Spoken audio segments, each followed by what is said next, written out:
Cerca de 150 mil casos de câncer de pulmão são registrados no Brasil. No Pergunte ao Doutor, vamos tirar dúvidas sobre a doença. Pergunte ao Doutor. Oferecimento Unimed Costa do Sol. Há 35 anos presente em cada passo. Olá, bom dia! No quadro Pergunte ao Doutor de hoje vamos falar sobre câncer de pulmão. Quais são as dúvidas da população? A gente vai saber agora. Para esse bate-papo eu recebo o Dr. Joel Tavares Passos, ele que é coordenador das UTIs do Hospital Unimed Costa do Sol. Doutor, bom dia, seja bem-vindo mais uma vez ao programa. Quem o senhor trouxe dessa vez para tirar as dúvidas? Bom dia, Gabriela, bom dia a todos os ouvintes. Hoje nós vamos ter uma presença muito especial, o Dr. Cleiton César.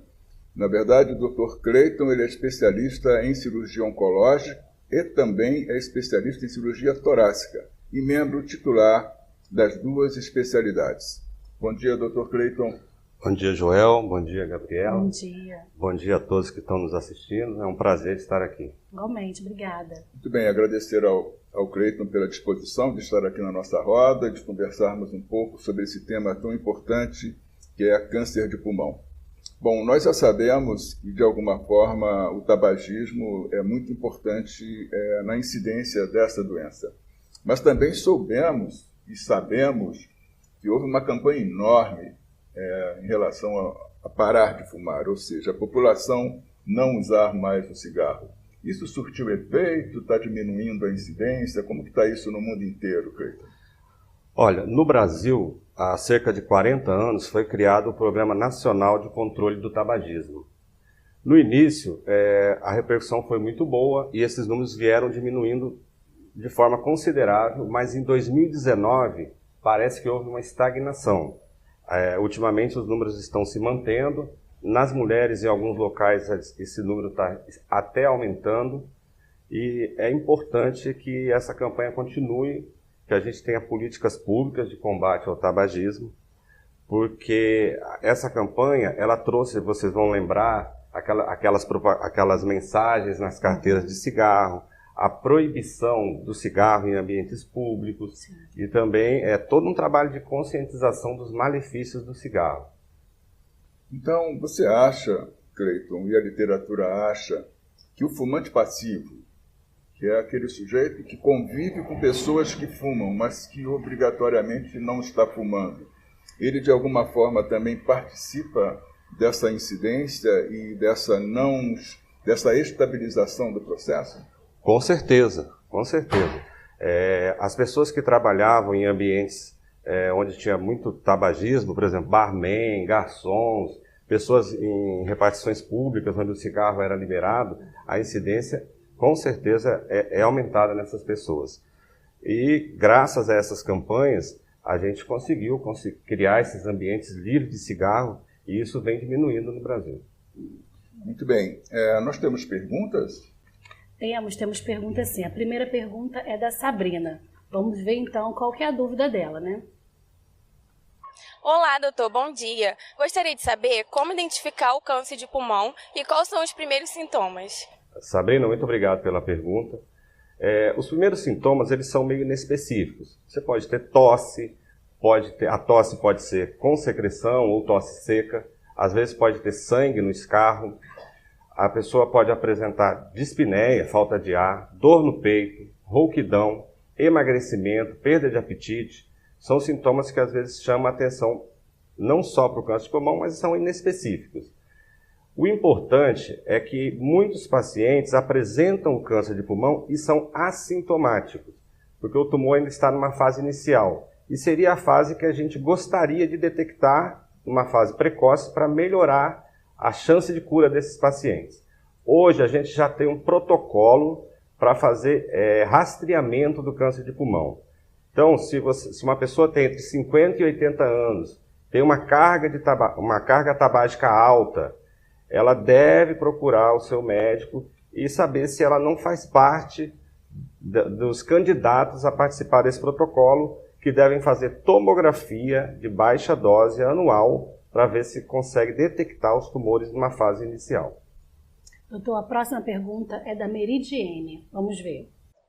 Olá, doutor, bom dia. Identificado o câncer de pulmão, quais são os primeiros tratamentos? Como iniciar o tratamento? Olá, bom dia, Meridiane, obrigado pela pergunta. Uma vez identificado o câncer de pulmão, o caso deve ser avaliado por uma equipe multidisciplinar. O primeiro tratamento pode ser a cirurgia, pode ser a quimioterapia. Isso tem que ser avaliado por toda uma equipe de oncologistas clínicos, cirurgiões, radioterapeutas e, dependendo do quadro do paciente, do estadiamento, do estado do paciente, da condição dele para ser submetido a uma cirurgia, a gente vai decidir qual é o tratamento inicial. Sempre que possível, o melhor tratamento é a cirurgia, porque a cirurgia, principalmente nos estágios iniciais, ela tem um papel curativo. Mas nos estágios um pouco mais avançados, às vezes a gente precisa fazer imunoterapia primeiro, quimioterapia primeiro. Isso vai ser decidido dentro de uma equipe multidisciplinar, sendo avaliado por vários profissionais. Perfeito. A próxima pergunta é da Brena Caroline. Vamos ver a dúvida dela. Olá, doutor, bom dia. Eu queria saber se o câncer de pulmão, ele só é causado por quem fuma muito tempo e o que causa realmente o câncer de pulmão. Olá, Brenda. O câncer de pulmão, 85 a 90% dos casos são provocados pelo tabagismo. O tabagismo, ele é assim, se você conseguir reduzir o tabagismo no Brasil, você vai ter uma redução importante dos casos de câncer de pulmão. O que acontece? O cigarro ele tem mais de 5.000 substâncias tóxicas. Dessas, mais de 50 são causadoras do câncer. Essas substâncias atuam nas células pulmonares e fazem alterações no DNA da célula e essas células acabam sendo preparadas para desenvolver o câncer. À medida que essas substâncias continuam atuando, essas células então vão se tornar células cancerígenas e vão começar a multiplicar de forma desordenada. Então, o tabagismo, de longe, é a principal causa. Tirando o tabagismo, existem outras causas. Uma causa interessante, pouco falada, é o gás radônio. O gás radônio é um gás emitido na atmosfera em locais ricos em urânio. O Brasil tem muitos locais ricos em urânio. O urânio ele está no subsolo e o decaimento do urânio faz com que surja esse gás radônio, que é um gás radioativo. Esse gás acaba subindo para a atmosfera e ele acaba sendo encontrado no nosso meio ambiente. Esse gás ele é invisível, ele é incolor e ele não tem cheiro. Então, ele pode estar presente no nosso meio e a gente não saber. O ideal seria que as cidades fizessem estudos para avaliar os níveis de radônio. A única cidade que eu conheço que já fez isso foi a cidade de Poços de Caldas, em Minas Gerais. Isso foi feito por uma equipe da Unicamp. Lá, o nível de radônio estava 50% acima do normal. Então, é uma causa que a gente quase não conhece, mas que é a segunda maior causa de câncer de pulmão no mundo e a maior causa entre não fumantes. Além disso, existem outras causas, como doenças ocupacionais, como pessoas que trabalham com asbesto, com amianto, e também a poluição atmosférica. Pessoas que moram, por exemplo, na cidade de São Paulo, elas têm maior chance de ter câncer de pulmão do que a gente que mora aqui em Macaé. Bem esclarecedor, né? Pois é, e como o Dr. Creighton falou, eu acho que mais importante de tudo, como esses sintomas são muito misturados, ou seja, nem sempre você sabe se é câncer de pulmão, se é câncer de estômago, se é câncer em qualquer outro lugar, ou qualquer outra patologia, o importante é se prevenir. Ou seja, eu acho que você deve e tem que ter uma vida regrada, uma vida em que você se alimente de forma adequada, que pratique exercícios físicos e não deixe de consultar o médico pelo menos uma vez por ano, mesmo não tendo nenhum sintoma, porque, como ele falou, pode ser que esteja pequenininho e você não sinta absolutamente nada. Claro. Só para complementar, o câncer de pulmão é o câncer que mais mata no mundo. E no Brasil também. Apesar de no Brasil não ser o câncer de maior incidência, é o câncer de maior mortalidade. E para prevenir, eu acho que são duas coisas importantíssimas. Primeiro, combater o tabagismo. Não fumar. Não fumar. E a segunda coisa é tentar detectar o câncer de forma precoce.